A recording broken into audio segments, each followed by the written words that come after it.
Hum? Não é pra comer o microfone, não é picolé. Vamos lá. Então, gente, uma boa noite para quem está aqui na Europa, uma boa tarde para quem está no Brasil. Né? Nós vamos hoje fazer um trabalho coletivo com a questão do patrimônio cultural imaterial, que é o componente que nós abrimos a atividade da Sala Hamburgo e que logo vai começar a partir de amanhã na Sala Munique. Ok? Para a gente poder dar início a essa fala, eu queria responder uma pergunta que foi me feito. Olha lá, o Thomas vai dar. Ó. Boa noite, Tominhas. Já está ficando tarde, né? Só vou pedir um instante para a gente trocar o microfone para não incomodar os vizinhos com o som aqui da caixinha de som.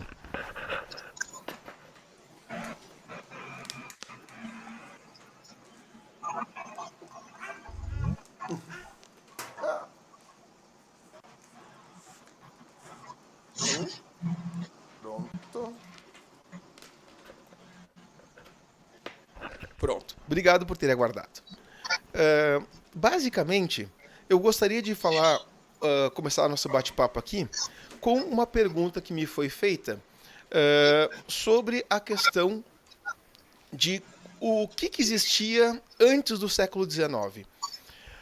Basicamente, para quem pôde assistir os nossos materiais, ver os vídeos, ler os textos, eu sei que é muita coisa, mas nós preferimos pecar pelo excesso do que pecar pela falta. Né? A gente sabe como é difícil a gente juntar material, né? Envolvendo esse tema da cultura da dança, do folclore, né? Mas o que existia antes desse pensamento cultural sobre folclore, sobre o pensamento do povo, tradição do povo, e depois do patrimônio cultural imaterial? Gente, basicamente, a Lise falou antes, quem pôde acompanhar as duas atividades, que a história dos povos, a história das pessoas, basicamente eram contadas pelos monarcas. Os reis decidiam o que era importante e o que não era importante saber. E assim, os livros basicamente contavam histórias militares, histórias das pessoas que faziam parte das cortes, faziam dos descobridores, né, dos religiosos, do alto clero. Agora, do povo em si, isso não tinha registro. O que se tem de registro são poesias populares, pequenos livretos que eram anotados, coisas orais que passaram de pessoa para pessoa. E isso, gente, vai ser resgatado só depois, no final do século XVIII, início do século XIX. Antes disso, essa história das pessoas, da população simples, era literalmente escondida, ficava esquecida, ninguém dava bola para isso, né? É que nem aquela pergunta, mas por que não cuidaram das casinhas em Chaimel do Brasil dos primeiros imigrantes? Sinceramente, os pequenos imigrantes nem pensavam em preservar alguma coisa porque não pensavam que aquilo era importante. Ele só se torna importante depois, né? Então, antes do século XVIII e do século XIX, antes da Revolução Francesa, antes da Revolução Industrial, falar de pessoas simples não era algo de interesse de quem fazia os registros. Fora isso, a gente pode dizer também que em cada lugar, cada povo, cada comunidade, a forma de se organizar é diferente. Né? Na Alemanha, vamos lembrar, cada região alemã era diferente. A região do norte era dividida em vários pequenos reinados. No sul, outros tantos. Na região que hoje é a Áustria, outros tantos. Cada um cuidava da sua relação social diferente. Então a gente tem que lembrar que a maior parte do povo obedecia quem tinha um título de nobreza. Muitas vezes esse duque, arquiduque, um príncipe, podia estar com a cabeça a prêmio por algum problema e precisava amansar a sua população de algum jeito. E aí então, falar uma coisa que fosse bom para o povo, elogiar algumas ações populares, ou mesmo fomentar algumas festas, poderia ser uma estratégia legal para a gente poder se organizar, vamos dizer assim, para esse monarca não perder o poder, para esse príncipe não deixar de estar lá onde está, para esse duque não perder o apoio dos seus, para quem os obedecia, né? Então, eu posso dizer assim, antes disso não existia um registro, mas existia sim música, existia sim folclore, existia sim cultura popular, né? Só que ela não era vista com muito crédito por quem fazia os registros históricos.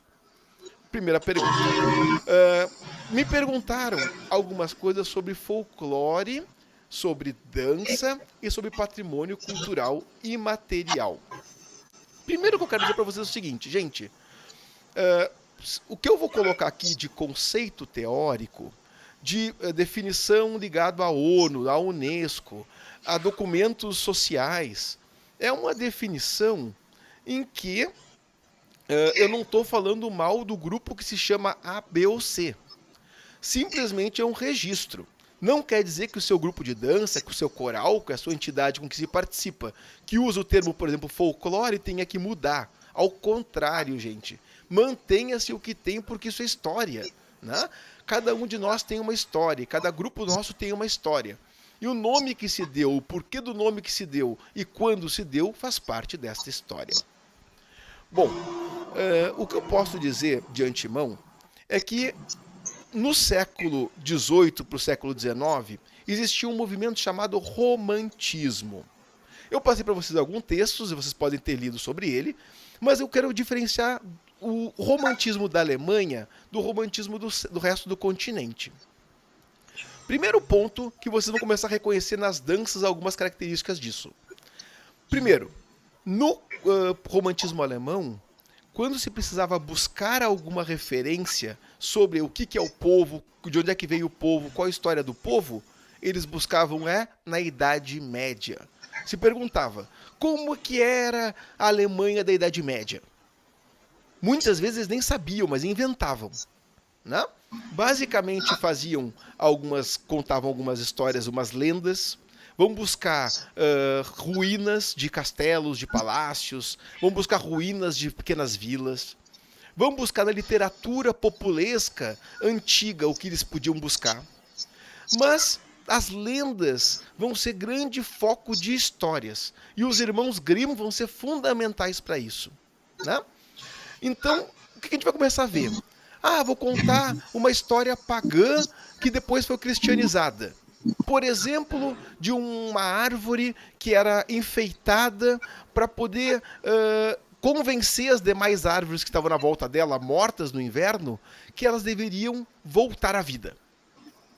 Bom, que história é essa? É a história do Maibaum, a árvore de maio, a árvore da primavera.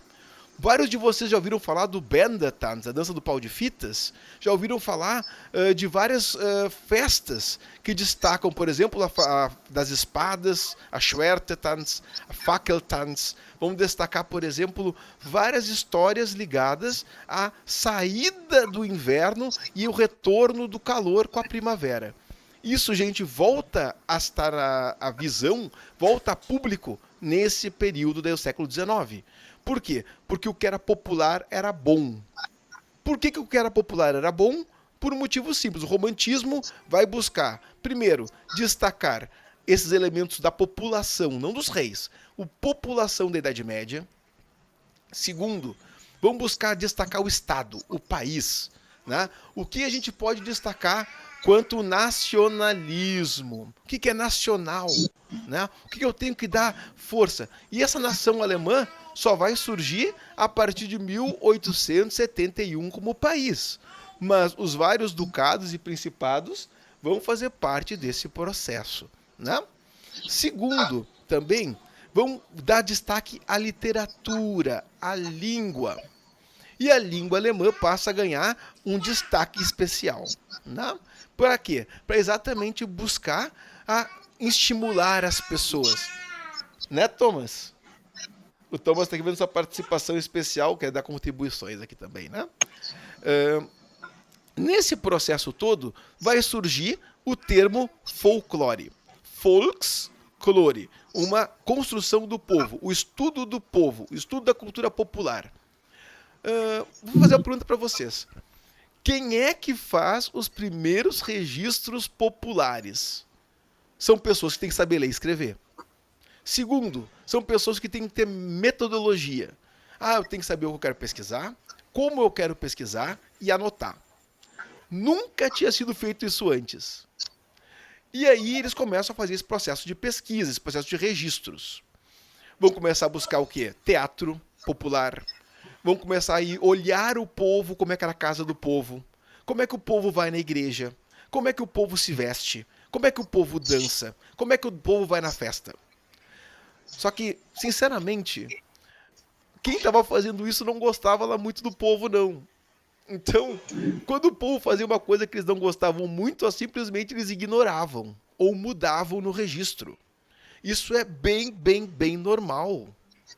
Então, a gente tem que começar a se dar conta que o termo usado por essas pessoas que se chamavam de folcloristas, né, os pesquisadores do folks, do povo, eram pessoas que não eram do povo. E essas pessoas decidiam o que era bom e o que não era. Vou dar um exemplo bem simples. Vestimentas degotadas. Vários de vocês gostariam de ir para uma festa com a roupa mais fresca, né? Dizem que no Brasil o traje típico é muito quente, né? Por que isso acontece? Porque muito traje fresco que acontecia, que era vestido no verão, aqui no verão ninguém usa roupa para suar, não. Isso aí, esse papo de que tu fica com traje fechado no verão aqui é balela, tá? Isso não acontece. O pessoal no verão simplesmente tira o casaco, tira o colete, acabou a história, né? Mas essa história de que o alemão é degotado, roupa fechada, respeito, preservar os seios das mulheres, gente, isso foi sendo constituído por essas pessoas que preferiam mostrar um povo puritano do que um povo um pouco sexualizado. Então, aos poucos, essa cultura popular vai passando por um filtro e, com o mesmo passar do tempo, esse mesmo povo passa a ler os conteúdos dos folcloristas e passa a fazer o que está escrito no livro e não fazer o que fazia antes. Então, a gente pode dizer que o folclorista acabou com o tempo dizendo para o povo o que era do povo e o que não era. A gente pode então colocar que isso vai acontecendo muito devagar, mas fica forte quando? Quando acontece a Primeira Guerra Mundial, em que dá uma destruição do país, simplesmente todas as culturas, ações populares, festas populares, simplesmente são barradas. E aí então se passa a ter 4 anos de vácuo. Né? Não se tem festas, não se tem eventos, a guerra está acontecendo, os homens estão saindo das cidades para ir para a guerra, e simplesmente aquela cultura que existia antes passa a ser literalmente apagada. E depois de 1918, que é o final da Primeira Guerra Mundial, essa cultura passa a ser a retomada. Retomada como? Com base nos textos dos folcloristas. A gente pode dizer que a Baviera, onde eu estou morando aqui em Munique, era uma região com muitos trajes. Mas não tantos quanto depois da Segunda Guerra Mundial. Porque depois da Segunda Guerra Mundial, que teve a Guerra Fria, começou a se mudar um pouco a cultura do bávaro, veio essa história de voltar a trazer os trajes. Né? Antes disso, não tinha essa história de lederhosen por tudo que é lado, não. Né? Só para vocês terem uma ideia, Oktoberfest, lá no início da festa, no século XIX, não se tinha todo mundo de traje típico. Isso foi sendo construído com os folcloristas, com quem conta a história, com quem pinta o quadro, com quem retrata as coisas.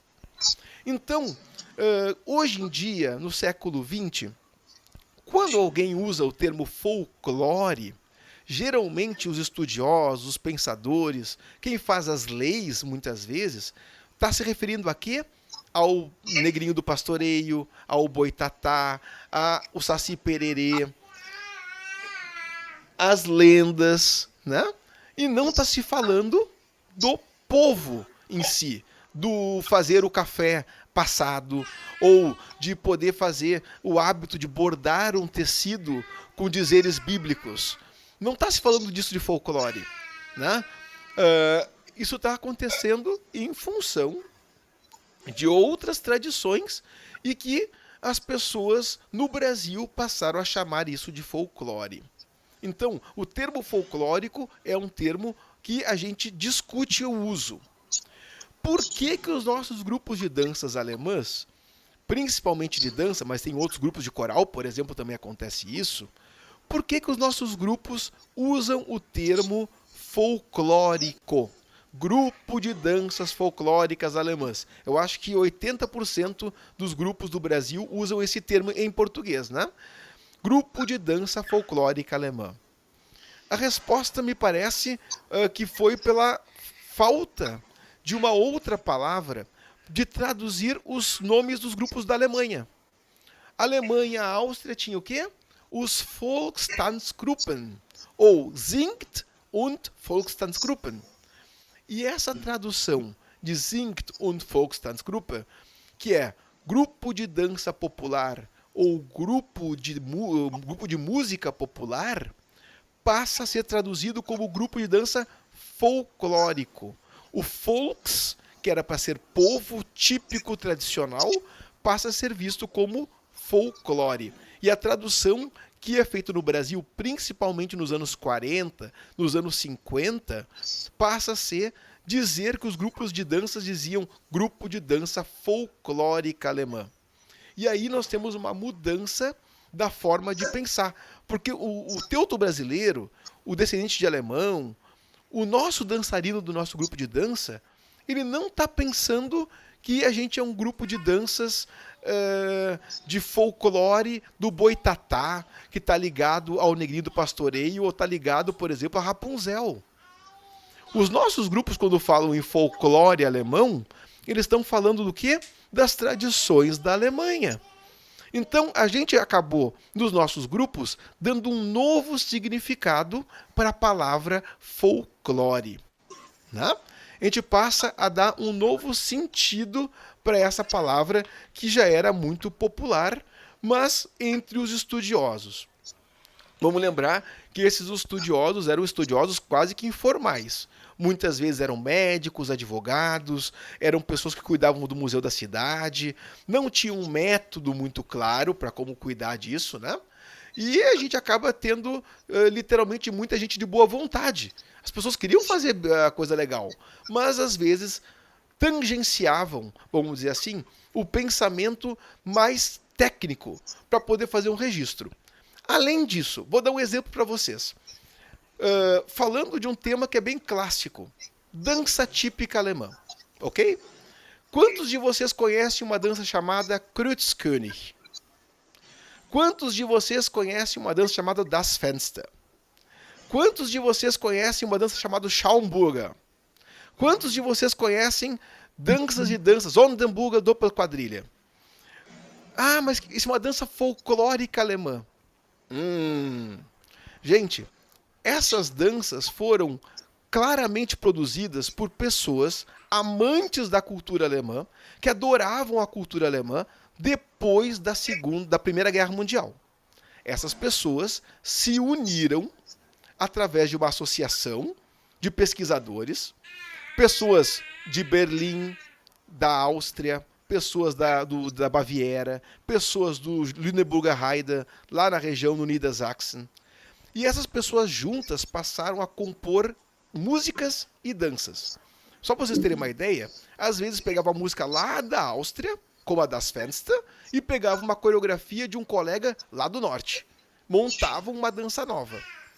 Ai, que bonito! As pessoas estavam se reconstituindo depois da Primeira Guerra. Que legal!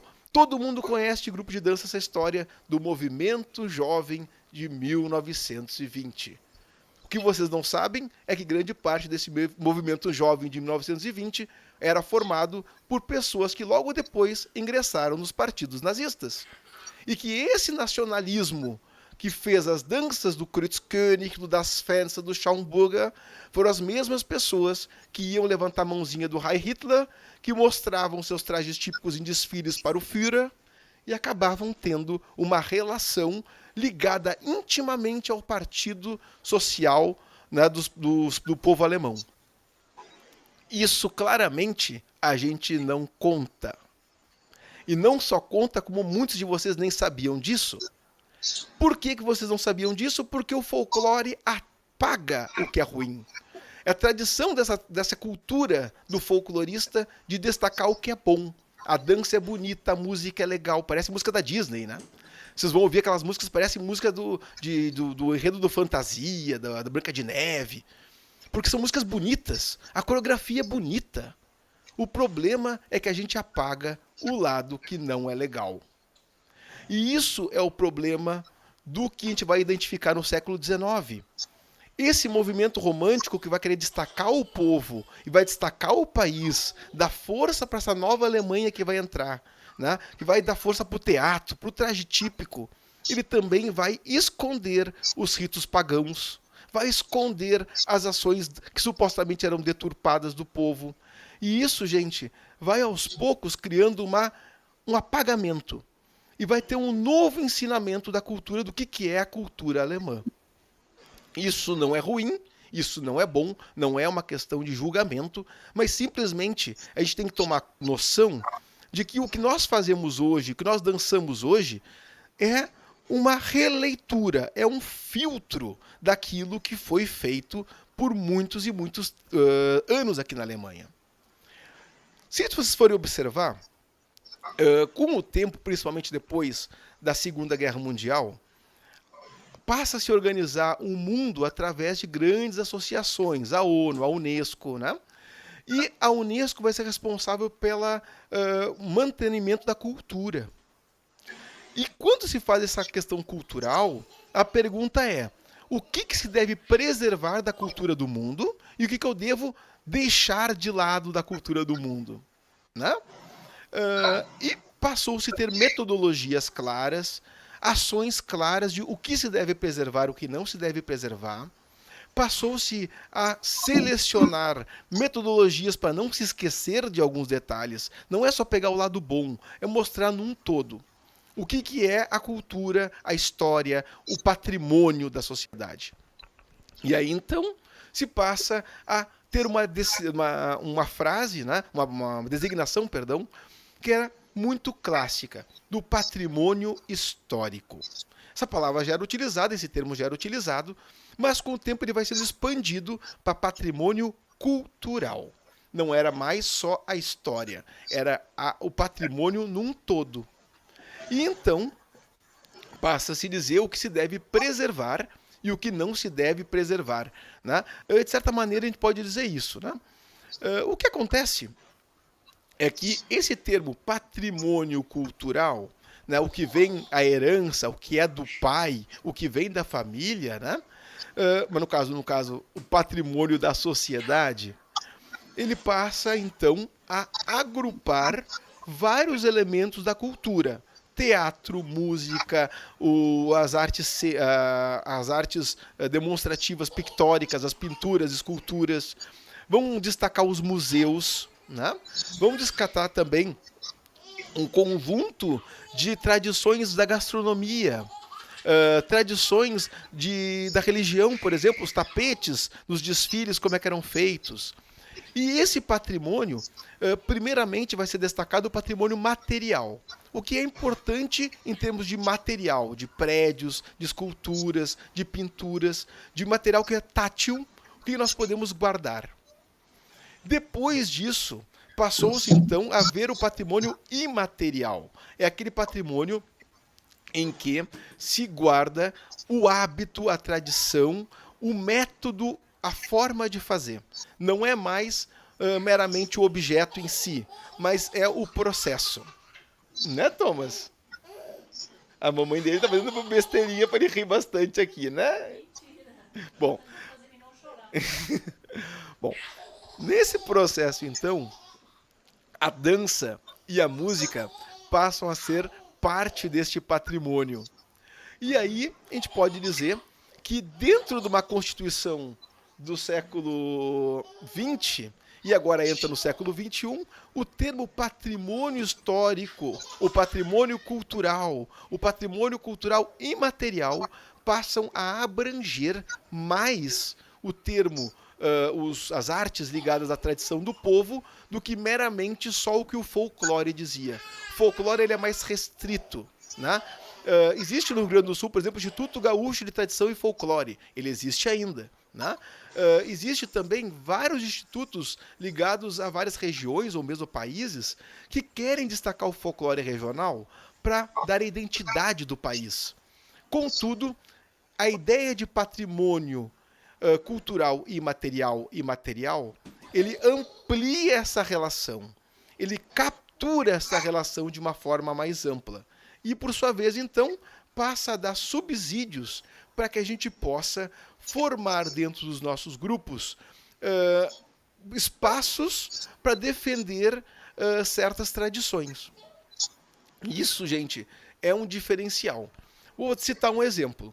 Quando se vai buscar recursos públicos para uma lei de incentivo à cultura, por exemplo, né? Eu posso buscar uma lei para fazer um livro, eu posso buscar um recurso para poder fazer uma indumentária típica, para patrocinar uma viagem que vai dar um respaldo cultural para o país ou para as pessoas que estão ali participando, né? Eu posso buscar recursos para pagar os professores, para manter o espaço onde eu uso o palco, por exemplo, adequado.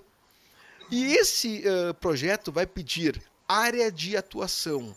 Que área eu atuo? De que área eu participo? E nesse projeto vai constar vários tópicos. Entre eles pode constar folclore. O problema é que quando consta folclore, se tu entrar nessa rubrica folclore, tu pode estar entrando literalmente numa competição com outros meios, como, por exemplo, quem conta histórias populares, para quem está participando no Nordeste, por exemplo, da literatura de cordel. Tu pode entrar numa competição, entre aspas, por recurso, com esse segmento. Agora, quando tu entra com dança, tu pode entrar numa competição literalmente com todo mundo que faz qualquer tipo de dança no Brasil. Agora, quando tu fala de um patrimônio cultural imaterial, é muito mais largo este escopo de pessoas com quem tu vai estar competindo. Contudo, se pode fazer novos arranjos, né? E o qualitativo, como é que vai ser qualificado esse processo, vai ser diferente. Geralmente, para os gestores públicos que fazem análise de projeto, quando se usa a palavra folclore, literalmente vão olhar com o olho mais ligado àquela ação pedagógica infantil, com os movimentos de pessoas menos instruídas, muitas vezes, e, por outro lado, patrimônio cultural imaterial vão valorizar mais fenômenos que têm um fator histórico. Quando nós falamos de danças típicas alemãs, nós estamos falando de reconstituição de danças que foram montadas, que foram catalogadas no século XIX e no século XX. Muito mais próximo de um fator histórico do que de um fator folclórico. Por quê? Porque essas danças realmente existiram. Os nossos grupos típicos de dança alemã no Brasil não fazem coreografias, eles reconstituem coreografias. Algumas designações como projeção folclórica seria, quem sabe, um termo adequado. O que é isso? Busca retomar, projetar no presente o folclore do passado. O termo ele é cabível, mas você vai achar muito difícil um termo desses em qualquer documentação de busca de recursos, de registro de um CNPJ. Já viu? O que é o teu grupo? É um grupo de projeção folclórica. Dentro da listinha lá não vai ter. Agora, é possível, dentro da atual legislatura, constar patrimônio cultural e material. Né? E aí vem dos fazeres, tradição dos fazeres, preservar os fazeres. E aí, gente, o que pode ser mais interessante? Nós não estamos falando de manter os fazeres da coreografia A, B ou C. Quando um grupo de dança da comunidade teuto-brasileira promove as suas realizações, ele não está fazendo a cópia da coreografia. Ele está resgatando um hábito de pessoas que falam alemão, ou que têm sotaque alemão, ou que têm ascendência alemã, se juntarem e dançarem juntas ritmos e estilos seguindo um padrão de círculo, por exemplo. É mais do que comparar, todo mundo dança Eastern Polka. Não é só isso. É todo mundo dança com um par, botando a mão numa pessoa, tendo um círculo, tendo um traje típico, com uma construção de elementos aí que é muito maior do que meramente resgatar uma coreografia. Vamos fazer uma comparação nesse sentido.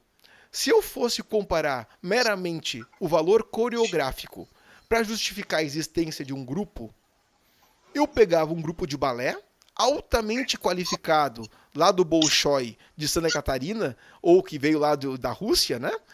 Passava para ele a coreografia exata de uma dança alemã, ele não teria dificuldade de reproduzir essa dança, eles fariam uma apresentação perfeita e nós estaríamos dizendo que isso é tradição alemã. Não é. Tradição alemã são pessoas que semanalmente se juntam para fazer música, para tocarem música, para se divertirem, para lembrarem dos seus antepassados e moldar a sua identidade cultural. Isso faz parte desse patrimônio cultural. Quando nós dizemos para um colega nosso que você é um folclorista, amigos folcloristas, nós dizemos isso com muito carinho. Por quê? Porque sempre nos últimos 50 anos, os grupos de danças folclóricas alemãs se chamam entre si os dançarinos de folcloristas. Contudo, na prática, nós não fazemos o que um folclorista faz, que é resgatar, registrar e preservar de uma maneira sistemática dentro das lógicas do folclorista. Nós temos sim uma paixão, um amor, um gosto, e esse gosto sim se manifesta e nos motiva. Né? E essa motivação, eu posso dizer para vocês que ela transcende em si o refazer de uma simples coreografia. Bom, então, eu acho que ficou claro para a gente aqui, dentro dessas definições entre folclórico, projeção folclórica e um grupo que preserva o patrimônio imaterial, que eles estão fazendo muitas vezes a mesma coisa, mas a gente chama essas coisas de coisas diferentes. A gente usa termos diferentes que muitas vezes não são adequados, vamos dizer assim, para uma lei de incentivo, para um projeto ou mesmo para uma reconstituição histórica do trabalho que se faz. Né? Eu devo mudar o nome do meu grupo? Repito, não.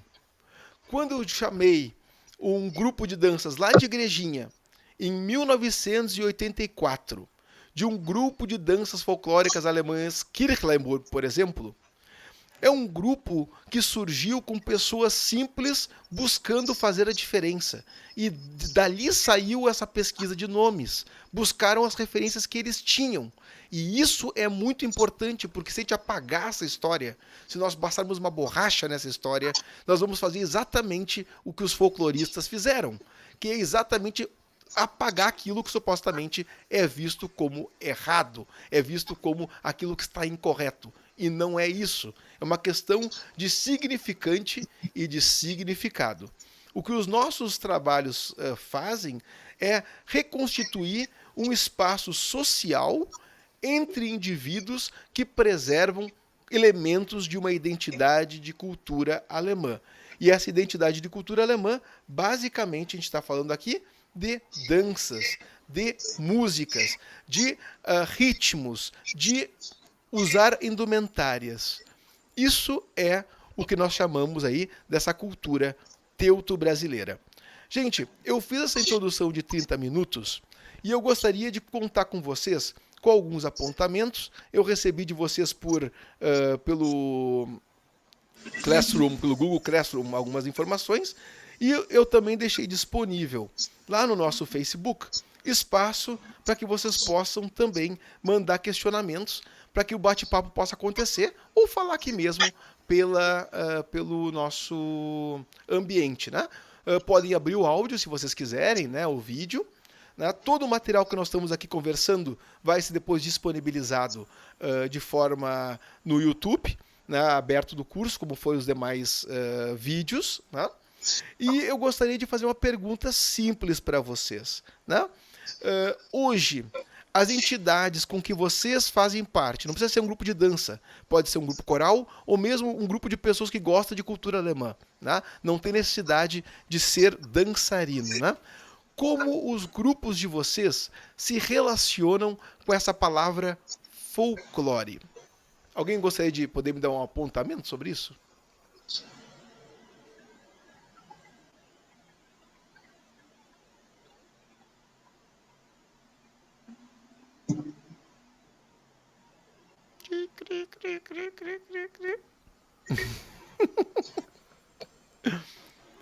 Bom, eu vou botar aqui então alguns depoimentos que vocês me passaram, tá? Quem quiser, por gentileza, trazer algum apontamento extra a isso, pode mandar no Facebook ou também colocar aqui no áudio, tá? Por exemplo, nos mandaram aqui, ó. O folclore é aquilo que a tradição do povo faz e que as pessoas mantêm com paixão. Sim, eu acho que isso é fundamental destacar, né? Os nossos grupos culturais, eles têm esse elemento passional. E isso é fundamental, porque isso mantém a força para manter a cultura adiante e de motivar outras pessoas a manter essa cultura. Né? Se eu perguntar para vocês por que você mantém essa cultura, a resposta de 70% é para manter as tradições dos meus antepassados. Bom, casualmente aqui o Rodrigo Tresparro já conversamos muito sobre a questão dos antepassados, né? E o Rodrigo tem um caso sui generis, que não sei se vocês. Ele poderia até compartilhar comigo aqui, mas eu vou colocar, né? Que ele recebeu uma informação dos bens que o ascendente dele, que veio do Hessen, tinha, né? De bens. E constava ali vestimentas, peças de roupa, né? Então ele pôde ter uma noção básica, pelo menos, do que elementos culturais estariam envoltos, né, Rodrigo? Não sei se tu poderia dar esse relato para nós, por gentileza, com mais detalhes? Perfeito, Denis. Me escutam? Sim, tudo bem. Sim. Eu tive a possibilidade de encontrar nas pesquisas, né, no arquivo, nos arquivos da Alemanha, que são muito bons em relação à documentação, mesmo documentação de pessoas, como era o caso do meu ancestral, que eram pessoas simples agricultores, camponeses ou carpinteiros, no caso dele, e eu encontrei um inventário dele, que ele fez em 1819, e nesse inventário ele tem ali, ele se descreve o que ele tinha em casa, as ferramentas que eu tentei reconstruir, estou tentando ainda reconstruir, na verdade, né? A oficina dele, onde ele trabalhava, que tem todas as ferramentas citadas ali, e também recompor a casa, né? Porque tem todos os armários, enfim, todos os apetrechos, enfim, os bens que ele tinha, e o que chamou a atenção também é que consta as roupas, né?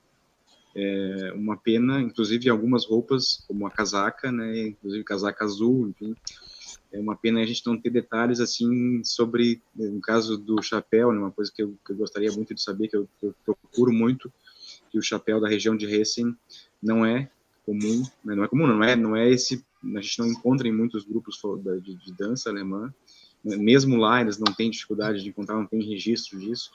E o inventário tem algumas coisas, mas não tem tantos detalhes quanto nós, pesquisadores, gostaríamos que tivesse. Mas é bem interessante, assim, poder ter a oportunidade de encontrar registros deste período de pessoas que viviam naquela época. Estamos falando do século XIX. O Rodrigo traz ali até, tu havia falado uma vez, tem um registro sobre calça de couro, alguma coisa assim? Eu vou abrir aqui, vou tentar aqui achar onde que tá aqui para a gente poder te falar. Eu estava olhando aqui antes de vir pro pesquisa. Assim. Porque, tecnicamente, quando a gente fala que o nosso ancestral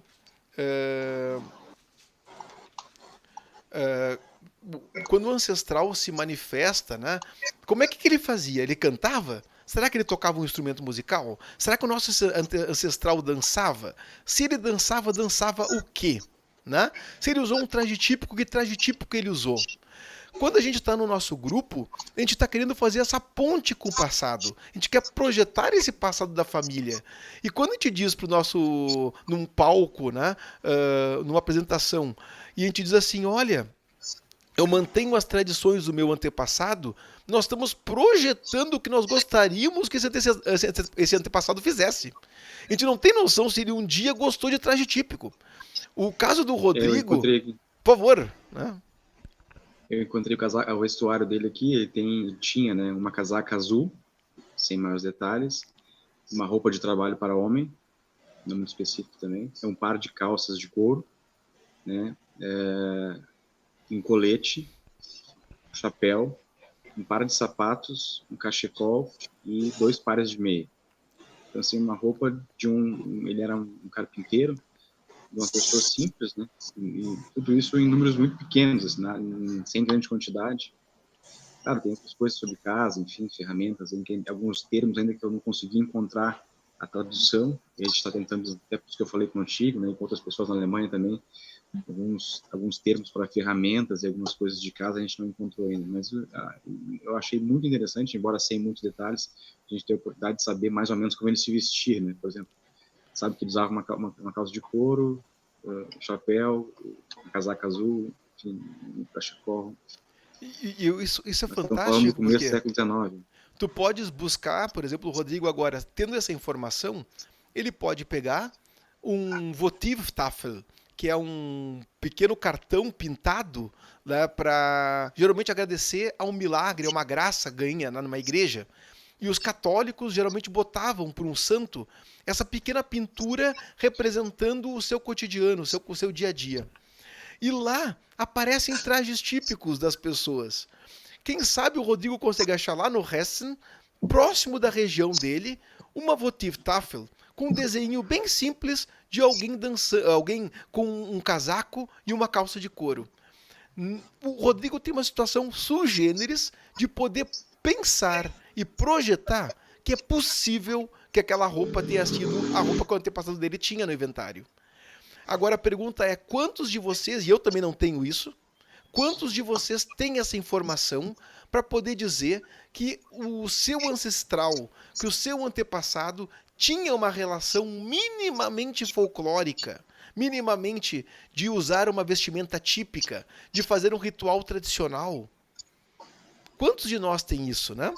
Então, quando nós falamos que nós participamos de um grupo porque nós mantemos as tradições dos nossos antepassados, nós estamos dizendo para quem está nos vendo do outro lado do palco que aquela dança que nós estamos mostrando ali em cima do palco é uma ponte identitária com as pessoas com quem a gente veio, da nossa ancestralidade. O problema é que o mesmo público que pensa isso também imagina que o nosso ancestral dançava uma música que a gente está apresentando, que pode ser uma coreografia de 20 anos atrás. Então a gente está construindo pontes de ideias que podem não corresponder com uma realidade real, no sentido de aquilo que eu imaginei é aquilo que é. Né? E o que a gente imagina é algo fantasticamente complicado. Porque vocês podem estar imaginando, por exemplo, muita coisa. Eu vou rapidamente passar aqui, eu recebi um recadinho aqui que o Tesh gostaria de falar brevemente. Eu já abro espaço para ele, gostaria muito, por favor, de ter a participação de vocês. Né? O seguinte, eu era pequeno e entrei no grupo de danças alemãs com 8 anos de idade. Tá? Minha bisavó era alemã. Eu conheci a minha descendente alemã, a minha ascendente alemã direto, né? Minha bisavó. Eu conheci ela me criou praticamente quando eu era pequeno, e ela veio do Niedersachsen, norte da Alemanha, lá pertinho de Oldenburg. Gente, sabe o que eu imaginava? Eu imaginava que a minha família tinha morado numa casinha em Chaimel. Eu tinha imaginado que a minha família tinha dançado com um caneco de chopp na mão, cantava em Prosit der Gemütlichkeit, né? E gostava de cultura bávara. Né? Eu imaginava, gente, a minha família vivendo numa casinha dos bávaros. Isso era uma cultura assim extremamente forte. E minha bisavó me contou Ah, não, eu morava numa casa em que era muito pequena, eu tinha um espaço que a gente morava com os bichos. Ela foi me contando aquela historinha da vida dela, da lembrança real, não é telefone sem fio, é da lembrança, da memória. Memória é desgastada ao natural, né? A gente perde com a memória. O Rodrigo Trespar tem um livro muito bacana sobre memória, né? Do sapateiro, né? Que é um livro editado pela Edipux. Depois ele faz a propaganda do livro. Mas nessa história oral, nessa memória, mas ela me passou aquilo que ela lembrava. E eu imaginei uma Baviera fantástica. Eu tive a oportunidade em 2016 de ir à rua onde ela morava. Não é na cidade, é na rua. Nessa rua ainda existia uma casa do estilo que minha bisavó nasceu. E no museu próximo dali existia uma réplica igual à casa da minha bisavó, porque eu tenho uma foto dessa casa. Gente, totalmente diferente do que eu imaginei. Não tinha nada de casinha bávara, não tinha nada de chope. O telhado era de palha, a casa era um galpãozão, né? Não tinha divisão de quartos sem ser pro pai e pro avô, que moravam todos juntos. As crianças e os animais moravam todos no mesmo cômodo, junto com a carroça, junto com o carrinho, tudo amontoado. Era ruim pra burro, fedia pra burro. Toda aquela esperança que a gente tem de uma Alemanha especial, cheia de energia, coisas positivas, bandeirinha tremulando, né? Tocando bandinha, foi puxado a descarga assim, ó. E naquela hora eu vi exatamente o que minha bisavó me contou, mas não do jeito que eu imaginei. Então, o que eu estou dizendo para vocês aqui é que a gente tem que ter um cuidado, e não é pra gente desmotivar os outros não, tá? Por favor, não façam isso. É pra gente ter um cuidado que a nossa imaginação ela é muito mais forte do que os fatos com que a gente quer representar. E quando a gente fala que a gente mantém a tradição do nosso antepassado, nós estamos dizendo isso de forma genérica. Nós estamos dizendo de forma genérica que a língua do nosso antepassado é a língua alemã, a mesma língua que a gente gostaria de estar falando fluentemente e não fala. Ou fala, né? O dialeto, muitas vezes, que a nossa avó, a nossa bisavó do Brasil falava, que é um dialeto Hunsrück, pode não ser de onde ela realmente veio. Não necessariamente ela veio do Hunsrück. Né? Se todo mundo que diz que é do Hunsrück viesse do Hunsrück, não tinha mais ninguém no Hunsrück. Tá? Então a gente tem que ter esse cuidado. Agora, mais do que esse cuidado, a gente tem que ter o tato para não desmotivar as pessoas com quem a gente trabalha cotidianamente. Né? A gente, como instrutores, como pessoas que lidam com o público, com os dançarinos, nós temos que conduzir isso da maneira mais adequada possível. Né? É mais ou menos para quem é do meio da história, quando vai falar sobre questão de escravatura. É um termo extremamente cauteloso, porque se tu fala de um jeito errado, as pessoas vão literalmente começar com movimentos racistas e literalmente vão fazer preconceitos com base de uma leitura atual de uma história lá do século XVIII, do século XIX. Né? Então, é esse cuidado. Tesh, por gentileza, pode fazer seu apontamento? Olá, pessoal. Boa noite já aqui também no Brasil, né? Todo mundo me ouve? Sim, estando bem. Sim.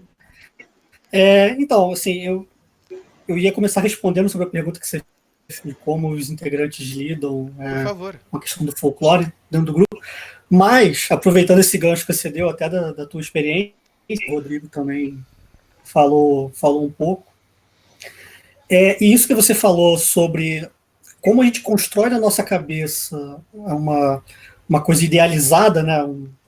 A gente idealiza um cenário da onde o nosso antepassado vivia, né? Da onde ele veio. Isso tem muito a ver também com aquela questão do estereótipo que você trata naquele com o Juliano, né? Então, assim, nós mesmos, assim, quando a gente começa a participar de um grupo, a gente entra também levado por esses estereótipos, né? A gente constrói esse estereótipo de que a vida da Alemanha toda era muito bonita, era tudo muito decorado, tudo muito colorido, quando na verdade quem veio para cá veio miséria, como falando na aula anterior, né? Eu, por exemplo, comecei a dançar faz agora em torno de 20 anos, né? Eu não tive a oportunidade de conhecer o meu antepassado alemão, né? Na Marrocos, a imigração começou em 1845, então já sou de uma geração, né? Nasci nos anos 80, bem à frente, né? Do imigrante que veio. Mas eu sempre me interessei por essa questão de história, da história da ilha. Aqui em casa tinha muitos tinha um livro de história até sobre a história da unificação da Alemanha, e aí as ferramentas que a gente usava, meu avô usava para fazer chucrute, essas coisas e tal. E aí eu me interessei por participar do grupo de dança, que em Petrópolis era recente, né? Aqui começou em 1990 o movimento de dança. E aí, com o tempo, a gente vai vendo essas coisas, né? Você vai procurando saber, não, realmente, de onde veio. Né? Então, hoje eu sei de onde a minha família veio, na Alemanha. Então, você começa a ter essas noções. Tipo do grupo, você sempre vê esse tipo de movimento, né? As pessoas vão entrando porque tem aquela coisa idealizada, né? Principalmente o descendente, né? O descendente de família alemã, ele vai entrando porque tem isso na cabeça. E com o tempo, né, que ele vai participando,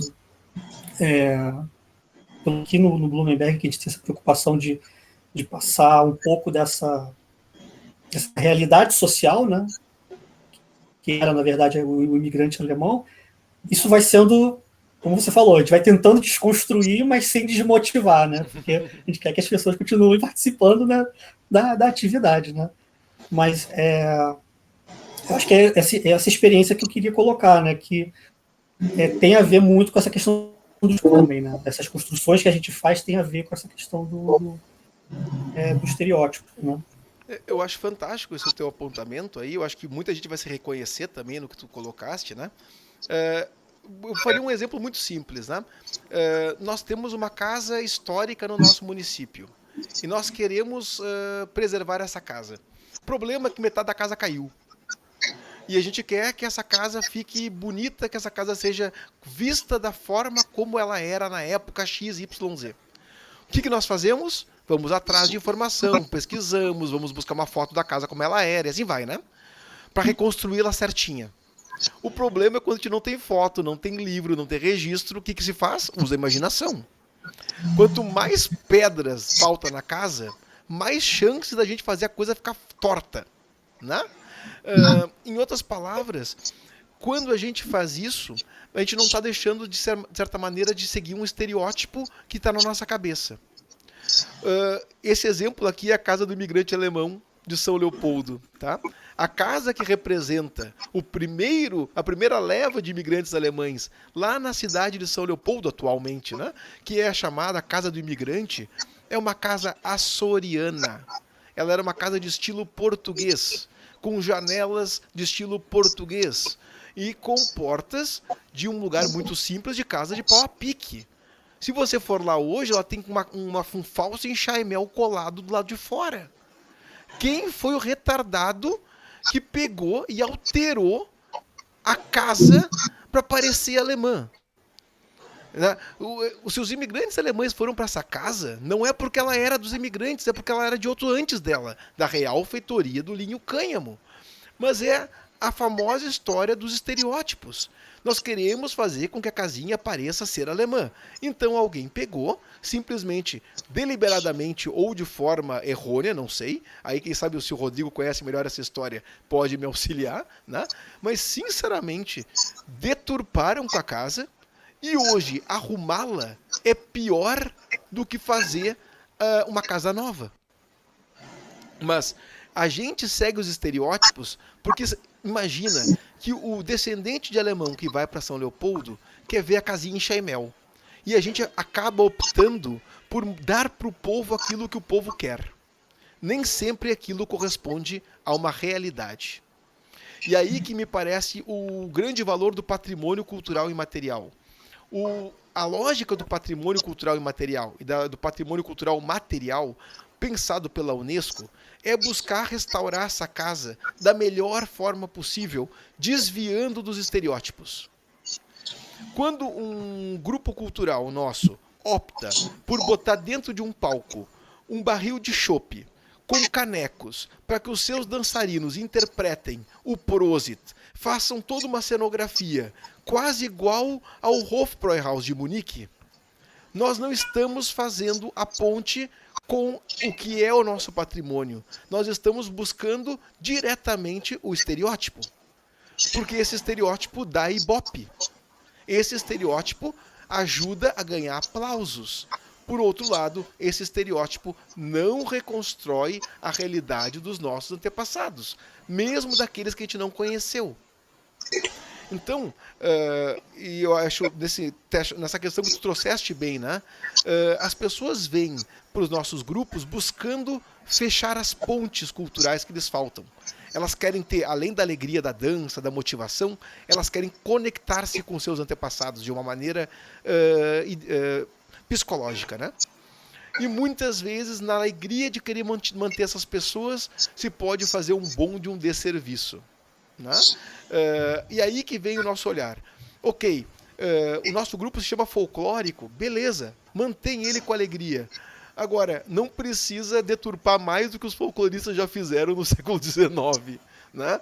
Vamos nos conter um pouquinho, né? Porque a gente tem um intuito muito legal de querer ajudar, de querer fazer que a coisa seja bacana, mas às vezes a gente passa do limite, né? E aí literalmente nem mais o alemão se reconhece naquilo. Então, eu queria só fazer um pedido aqui. O Arthur está conosco, né, Arthur? O Arthur, ele é brasileiro, lá de Santa Catarina. Okay. Tu estás morando onde, Arthur, agora? Eu estou em Baden-Holzen, no norte de Hessen. Agora durante o tempo da epidemia, pelo menos. Quem sabe tu pode auxiliar o Rodrigo Trespa aí, já que tu tá morando mais próximo de onde é que veio os antepassados dele do Hessen, né? Mas a minha pergunta é a seguinte, tu fizeste parte de um grupo de um Trachter bávaro, um Trachterverband bávaro, correto? Exato, bem particular, na verdade, porque eu fiz parte de uma Trachtenverein bávara na Saxônia. Então, o Denis comentou um pouquinho sobre todo esse processo de remodelização, todo esse processo que o folclore na Alemanha passou mais ou menos na década de 60. E o que aconteceu, assim, esse folclore bávaro que a gente tem na Baviera hoje, ele foi bem criado nessa década de 60, assim, essa Trachtenverein com os trajes todos iguaizinhos, esse estilo que a gente tem bem clássico agora. Essa Trachtenverein que eu fiz parte, ela estava do outro lado, ela estava na Alemanha Oriental. Então, o que aconteceu? Porque ela foi fundada mais ou menos há 100 anos atrás, com imigrantes que saíram da Baviera e foram para a Saxônia. Esses imigrantes fundaram essa associação lá, para cultivar a dança bávara. Depois disso, veio toda a história da divisão da Alemanha, o muro surgiu, e essa cultura bávara ficou retida do outro lado. E eu acho que era uma associação bem interessante que eu fiz nos dias que eu estava com o grupo, porque eles viviam um folclore bávaro, não podendo ir até a Baviera, não tendo contato com a Baviera, e isso foi praticamente durante uma geração inteira, que é basicamente o que a gente vivia no Brasil também, né? A gente não tem contato com o folclore alemão e a gente reproduz isso lá, né? E eu acho que foi uma experiência interessante, porque o conceito que eles tinham de folclore nesse grupo era bem diferente, assim. Então, a gente tinha um traje mitzvah, como grande parte dos grupos bávaros, mas não tinha aquela identidade de, tipo, todos os sapatos são os sapatos iguais, todas as meias são as meias iguais. Era tudo muito similar, mas tudo isso identificado dentro desse mesmo bolo cultural, assim. Não sei se era isso que você queria, que era a ideia do comentário. Legal esse teu apontamento, é exatamente isso, né? Mesmo na Alemanha, não se tem uma questão tão diferente quanto vários grupos do Brasil, né? Tá se buscando reconectar os bávaros que estão fora da Baviera com essa cultura lá na Saxônia. Contudo, eu não conheço o grupo que tu participasse, mas eu imagino o quanto de coisa se criou nesse período de afastamento, né, de uma Baviera que nunca existiu e que provavelmente deu cara para esse grupo super particular e hoje faz parte da cultura dessas pessoas, né? Exato. Eu acho que tem alguns pontos sobre essas tradições criadas dentro do grupo e tem também o ponto sobre o que eles mantiveram sem passar por essa reestruturação. Então, alguns sapateados que eles faziam lá em Leipzig, eles são muito mais simples do que os sapateados que tinha na Baviera. Porque ele ainda está muito mais próximo daquele sapateado que fazia 100 anos atrás, que não tem todo aquele cuidado com o movimento reto, com essa competição folclórica, não folclórica, mas essa competição de alinhamento, essas coisas todas que surgiram na década de 60. Então, ao mesmo tempo que eles criaram algumas coisas novas, eles mantiveram algumas coisas numa linha muito mais antiga. Porque acho que todos os grupos que estavam juntos nesse processo de modificação acabaram entrando um pouquinho mais nessa... Tipo, todo esse surgimento da saia Tellerrock, né? Que é a saia aberta, bávara, que é aquela... Agora que a gente entende que elas meninas giram e fica retinha. Isso surgiu na década de 60. Antes disso, as saias eram um formato de sino, né? Então, na década de 60, para atrair todo o turismo na região da Baviera, e tudo tudo isso foi muito mais determinado. Então, para ficar muito mais bonito, as saias foram levantadas para que elas pudessem girar mais rápido e dar um efeito mais palco, né? Como é que é o rock and roll? Exato. Exatamente isso que a gente falou, e eu acho que o Arthur trouxe muito bem, é a questão da pasteurização por parte desses movimentos folclóricos, né? E esse movimento não ficou só no século XIX. Esse movimento vai acontecer na Segunda Guerra Mundial com o ufanismo dos partidos fascistas aqui na Europa, né? Na Itália, na Alemanha, né? A gente vai ver os movimentos acontecendo de maneira a ampliar, vamos dizer assim, esse olhar padronizado, bonito, bem constituído. Se tu vier aqui na Baviera hoje, ver um grupo de Schuhplattler e fazendo o sapateado perfeito, batendo forte naquela calça de couro retinha na perninha, isso não era algo histórico, isso foi construído. E não é ruim, eu quero deixar isso muito bem claro. A construção da cultura popular é algo normal. Se faz no Rio Grande do Sul, se faz em outros estados. O Brasil, né, com a formação do Instituto que vai buscar esse pensamento do folclore brasileiro, também faz isso. Câmara Cascudo, Silvio Romero, grandes personalidades da cultura brasileira vão literalmente pintar informações que o Brasil tinha de uma maneira bonita. Vão mostrar o povo brasileiro, vão destacar, o Carlos Gomes vai destacar a figura do índio, né, através da ópera O Guarani. É muito bonito, né? O Peri e a Ceci, os romances nacionalistas, né? Tudo isso vai acontecer lá atrás, mas também está acontecendo aqui, né? Vai acontecer depois da Alemanha dividida, quando o lado oriental e o lado ocidental se competem quem faz o melhor trabalho, né? O turismo faz isso também, né? Isso, gente, é normal. É normal a sociedade ajustar as suas tradições. O que vai ser Espanha agora sem tourada? Como é que vai ser esse movimento de pensar as touradas na Espanha sem fazer touradas? Isso vai ser reescrito, gente. Vocês acham que o espanhol vai se fazer de louco? Não, isso nunca aconteceu e tal. Não, vai ser recontada essa história. Vão ser romanceadas algumas coisas. Isso é normal. O que nós não podemos fazer é olhar para esse cenário e dizer: essas saias bávaras eram as mesmas lá da época do Ludwig II na Oktoberfest. Não era. A Oktoberfest era muito diferente do que tem hoje. A Oi-Devise, que é a área antiga da Oktoberfest aqui em Munique, que se diz uma réplica da Alemanha, da Oktoberfest antiga, é uma Alemanha filtrada antiga. É uma Oktoberfest bonita antiga, que não é suja, que não tem um monte de sujeira no chão, que as pessoas não são porquinhas, né? Porque vamos lembrar que o alemão de um tempo atrás, ele tinha hábitos de higiene tão higiênicos quanto o brasileiro, né? O português, luso brasileiro quando chega no Brasil e se porta sem tomar banho, aquela coisa toda, né? Então, a gente reconstitui as coisas passando um filtro. O que eu quero dizer para vocês é, que a gente passe essas informações com responsabilidade, que a gente passe com conhecimento, que a gente ajude as pessoas com quem a gente está trabalhando a motivá-las, dar incentivo, mas ao mesmo tempo sem criar um sonho biruta. Porque o sonho biruta, ele gera, de outro lado, uma decepção quando se conhece a realidade pelo menos histórica, né? E isso é um embate. Então, o patrimônio cultural imaterial, ele busca exatamente reconstituir as tradições da população com menos romance do que o folclore o faria. Eu quero que vocês me perdoem pela generalização, tá? Eu estou sendo genérico porque em uma hora a gente não tem como entrar em elementos mais específicos. Eu tive uma discussão, uma fala super legal com o Leandro, né? Acho que é o Birk, desculpa se eu errei aqui, né? Que está fazendo pesquisas de mestrado dele, e ele estava me apresentando uma justificativa que ele não vê com adequação, por exemplo, dividir o patrimônio imaterial e material. Ele vê que patrimônio cultural é algo um só. Eu acho super legal, tem vários pesquisadores que trabalham essa teoria de que o patrimônio não é dividido somente nos ofícios e naquilo que é construído, edificado, né?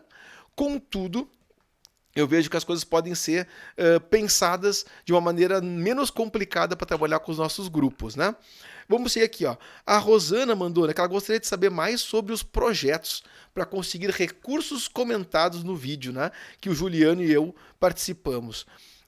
Basicamente, eu vou trazer aqui muito rapidamente esse tema. Projetos culturais não são somente projetos feitos pelo Estado, são projetos, planos, né, de o que se quer fazer com um determinado grupo, seja de teatro, de coral, de dança, e esses projetos podem ser amparados por legislação estatal, por empresas, ou mesmo a gente tendo um projetinho de papel na mão, batendo na porta de uma empresa e dizendo, ó, quero fazer isso, eu gostaria de um apoio. Então, esses projetos têm planos, têm formas de serem constituídos, e eles têm classificações dentro desses projetos, né? Por exemplo, que eu falei antes, né? O segmento da música, segmento da dança. Quais segmentos as entidades com que nós participamos se incluem? Eu não quero falar de dança, vamos fazer uma biblioteca pública da minha cidade. Eu posso buscar recursos? Sim. Desde recursos para renovar o prédio, se é um prédio histórico. Eu posso buscar recursos para poder ajustar o acervo da biblioteca. Eu posso melhorar a climatização da biblioteca. Eu posso trabalhar com saraus e eventos dentro da biblioteca. Né? O litoral eu tive a oportunidade de conhecer, por exemplo, Arroio do Sal. Muitos de vocês não conhecem, o Rodrigo com certeza conhece Arroio do Sal. E em Arroio do Sal tem uma biblioteca pública. Arroio do Sal é uma praia pequena. Gente, quando eu fui lá, não sei agora, a biblioteca pública era o centro de tudo. Tudo que era de cultura acontecia em Arroio do Sal naquela biblioteca pública. E lá as pessoas se reuniam para sarau cultural, para debate, para palestra, por que vocês imaginarem. Aquele espaço é um espaço que era preservado não porque o prédio era A, B ou C, mas porque ali a cultura acontecia. Fazer um projeto para aquele espaço era um projeto que a gente tem que cuidar muito, porque eu posso falar de literatura da biblioteca, posso falar do prédio da biblioteca, posso falar dos eventos na biblioteca, e dependendo da forma que eu constituo esse projeto, eu posso levar para quem avalia, pensar assim, para que isso? Para que essa utilização? Por que fazer na biblioteca? Podiam fazer na Câmara de Vereadores. Para que gastar 2 vezes o dinheiro na Câmara de Vereadores e restaurar a biblioteca? E vai lá e não aprova. Então, o estudo dos projetos culturais exigem todo um panorama mais complicado de pensar um plano nacional, um plano estadual e um plano municipal de cultura, para que as ações que se façam nesses projetos vão ao encontro de algo comum. E os nossos grupos, ao fazer esses projetos, precisam pensar que tem que estar inclusos nesses planos. Se o projeto é feito de uma forma unitária, individual, sem pensar no coletivo dos outros, literalmente o projeto não vai andar. Então, rapidamente eu destaquei aqui o ponto que a Rosana levantou. Muito obrigado, Rosana, pelos teus apontamentos aí nessa questão. Carla Andrade, né, de São Paulo, está aí conosco também, né? Então, Denis, muito bom os seus apontamentos na live de agora, realmente desconstruiu diversos pensamentos meus. Também trouxe várias informações que não tinha. Algumas caíram como uma grande balde de água fria. Desculpa, não é para molhar ninguém, tá? Mas, bom, seguindo aqui, né? Vai valer uma grande e profunda reflexão. Espero poder conversar pessoalmente mais com você sobre tudo isso. Infelizmente, terei que sair da sala, blá, blá, blá. Ela colocou aqui uns dados, né? E ela botou assim: meu pai veio do Brasil em 1956 e na infância dele, na Franconia, eles usavam no dia a dia a Lederhosen e o Dirndl, né? E eu ganhei da minha avó a Lederhosen que meu pai usava quando criança, né? Olha que fantástico isso, né? Ela tem em casa peças da indumentária da família dela.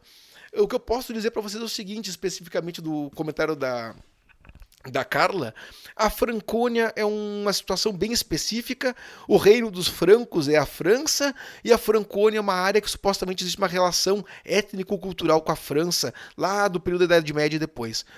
E os francônios, eles têm um princípio de preservação da sua cultura muito grande, porque eles estão do lado dos bávaros.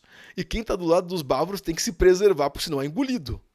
O bávaro é muito culturalmente expansivo. Né? Eu tive um evento com o Arthur, né? A gente teve aí, foi em 2018, no inverno de 2018. Né? A Internationale Grüne Woche, que a gente foi a Berlim. Exato, em Berlim. Isso. E o pavilhão bávaro, vocês tinham que ver o que era aquilo. Né? Era o pavilhão mais ornamentado, mais bavarizado que eu já vi. Enquanto os demais pavilhões eram bonitos, os bávaros reconstruíam uma pequena Baviera. Né? Então vocês imaginam essas pessoas que gostaram sempre de se destacar, principalmente no pós-Segunda Guerra Mundial, em que os Estados Unidos apadrinharam a Baviera e destacaram ainda mais o ego deles aqui. Tá?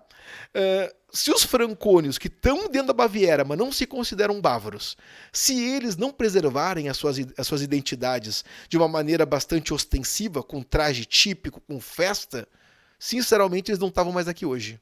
Né? Alguns francônios tradicionalmente dizem, né? Eu sou francônio, não sou bávaro. Né? Porque existe uma identidade cultural diferente, mesmo morando no mesmo estado. Né? É como se estivesse no Rio Grande do Sul gaúchos que não se consideram gaúchos de bombacha, por exemplo. Né? Eu sou outro tipo de gaúcho. E vai lutar por isso. Né? Então o caso da Franconia é um caso bem peculiar de preservação em função com medo de perder sua identidade, o francônio ressaltou a identidade já desde o século XIX, né? Então isso é muito bacana e legal que a Carla tem. Os trajes da Franconia são fantásticos. Fantásticos. Quem puder ver os trajes de Geldesheim, né? Forsheim, são trajes lindíssimos, com muitos bordados, né? E que Oxenfurt também é o que briga aqui na Alemanha como o traje mais bonito da Alemanha. Tem uma competição entre algumas Vereins de quem tem o traje mais bonito. Eles estão sempre querendo competir e dizer que o deles é mais bonito que o dos outros. Aí começa até a identidade, como é que é o ego que começa a se inflar, né? Temos aqui mais um apontamento. Deixa eu ver aqui, por gentileza. Vamos lá. Tecnologias. Vamos lá. Bom, aqui eu vou passar depois mais informações dos módulos para vocês. Voltando aqui, eu queria destacar. Me desculpem se a água foi fria demais. Não é essa a ideia. Tá? O que eu quero destacar para vocês é que a gente tem que ter um pouquinho de chão para poder imaginar e construir as pontes com os nossos antepassados, com essa tradição. O folclore é um elemento que fez um filtro, que acrescentou coisas novas, que deu uma maquiagem bonita nessa pintura da cultura alemã. A exemplo, por exemplo, eu tenho uma bandeirinha aqui, ó. Vocês estão vendo essa bandeirinha aqui? Tem uma do Brasil e tem uma da Alemanha.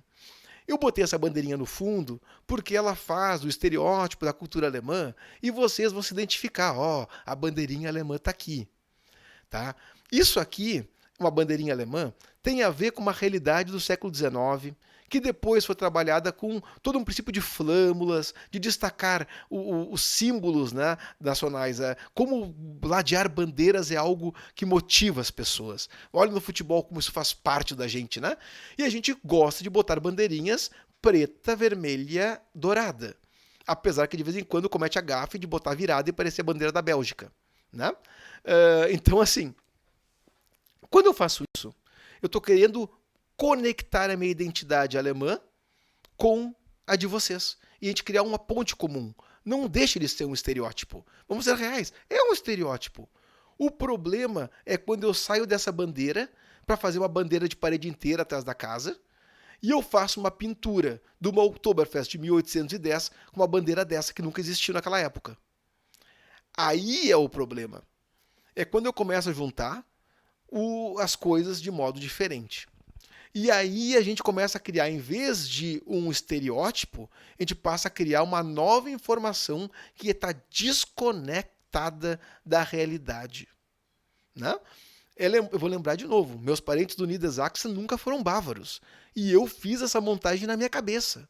Por ignorância? Sim, mas também por uma vontade passional de querer me ver com roupa bávara.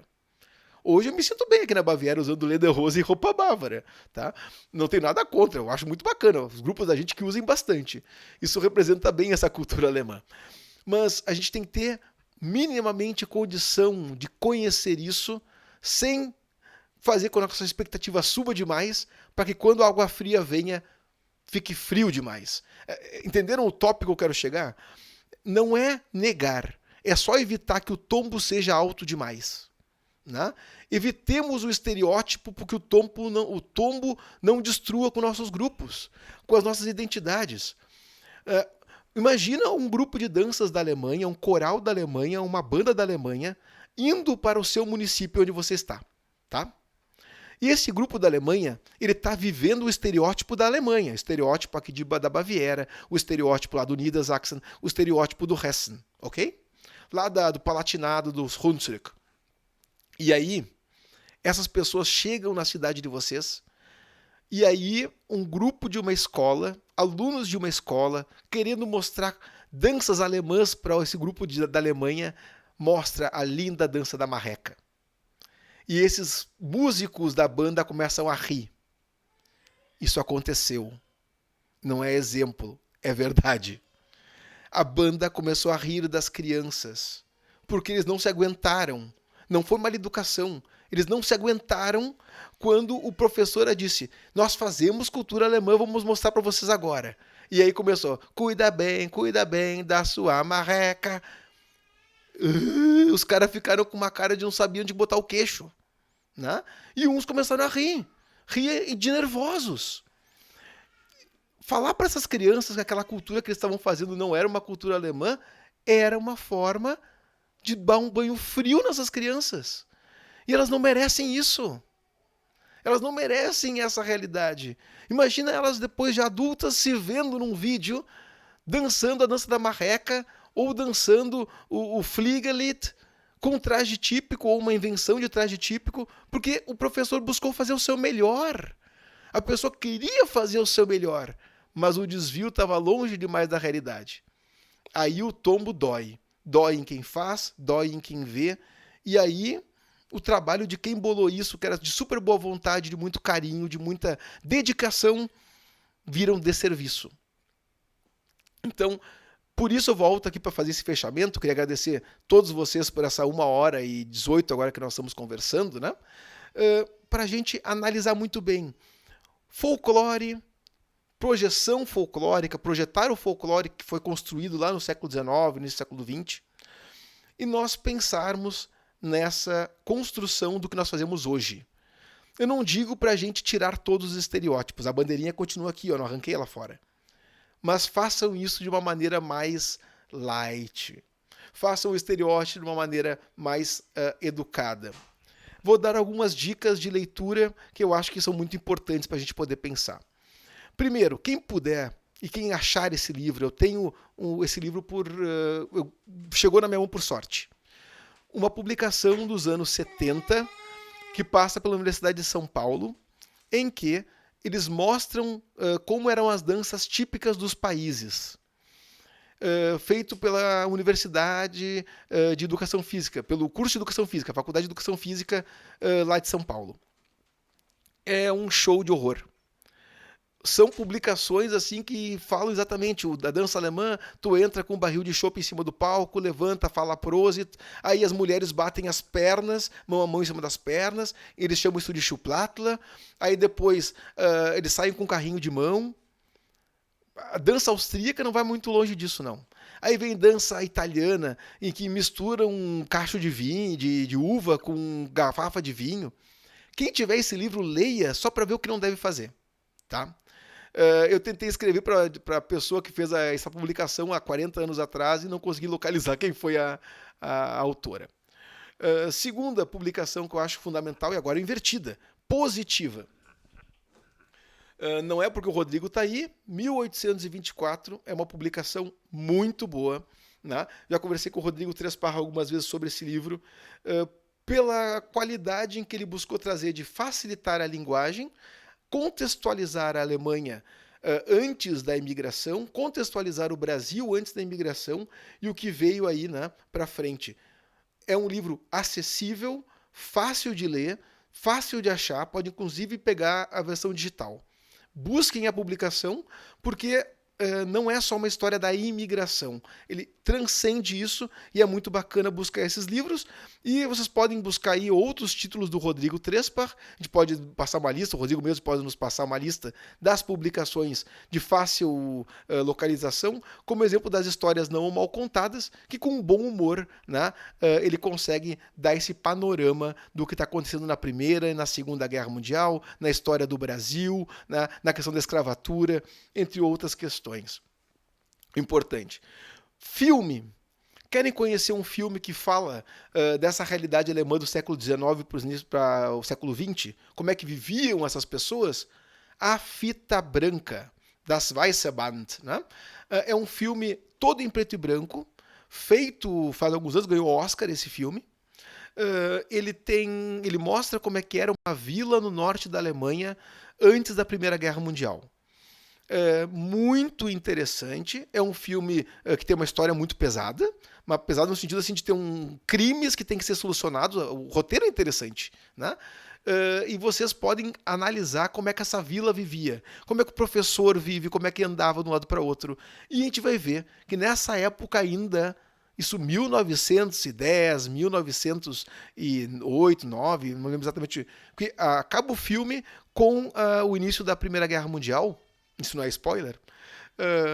Vocês podem ver como acontecia, como é que era uma cidadezinha que ainda tinha um barão que mandava na vida das pessoas. Um barão, um título de nobreza. Isso é claramente um processo muito próximo da Idade Média. E essas pessoas viviam num quase feudalismo naquela vida ali.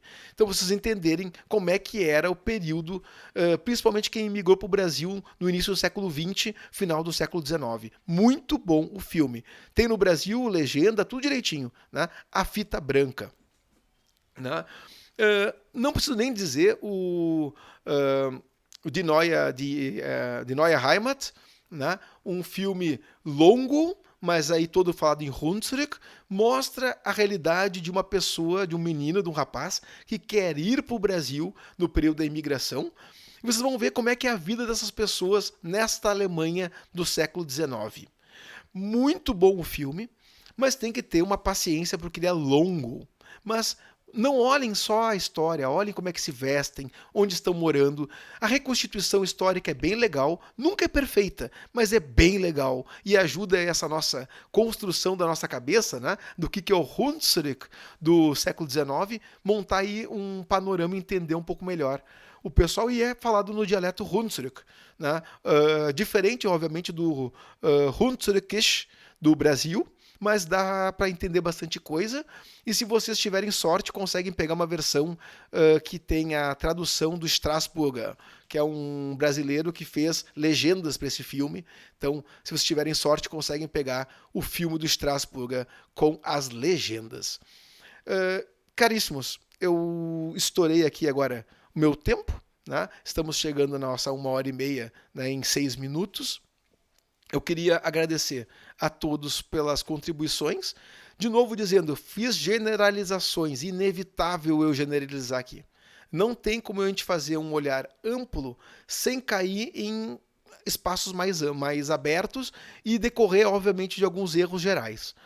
Contudo, eu espero que vocês que estejam me ouvindo tenham compreendido que eu não quis dar um banho de água fria, né? Mas sim nos alertar para que a gente pode expandir o nosso olhar e fazer uma pesquisa muito mais aberta. Continuem se chamando de folcloristas, isso é muito bacana, isso nos une, né? A gente dá um significado especial para a palavra folclore. Na cultura dos grupos de danças alemãs, a gente usa qualquer coisa como folclore e folclorista. É um pouco de saco de gato, como eu brinquei com o Juliano, né?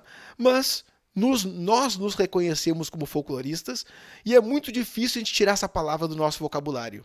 Então, não tira, usa, mas usa sabendo que o significado de folclorista para nós, da cultura alemã teuto-brasileira, é diferente do folclore alemão.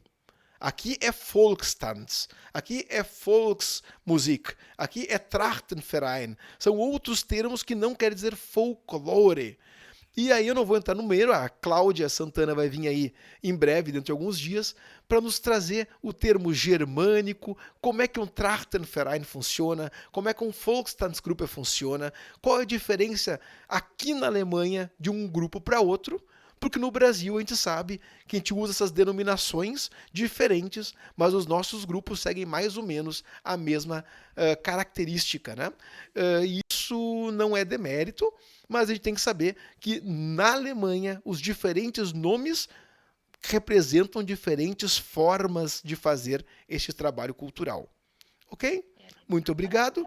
Vocês têm agora mais uma semana para quem ainda não pôde fazer sua contribuição, botar seu apontamento, né? E eu vou botar uma pergunta para vocês para a gente fechar, né? Não só pedindo o apontamento com o que vocês acharam do material, o que vocês viram aqui no nosso bate-papo de hoje, né? Mas também eu vou perguntar de que maneira estes conteúdos que nós trabalhamos nessa disciplina de patrimônio cultural e material de alguma maneira influi, fala, dialoga com o grupo de vocês. Ok? Muito obrigado e para vocês uma ótima noite. Aqui já é quase uma ótima madrugada. Estamos 11h27 em Munique. Noite escura, mas estava um dia muito bonito. Tá bom? Foi feriado hoje, Dia dos Pais aqui na Alemanha, né? Dia do Homem, né? Diferente do Brasil, que o Dia dos Pais é um pouquinho mais para frente e bem mais comercial. Ok? Obrigado a todos. Uma boa noite para vocês.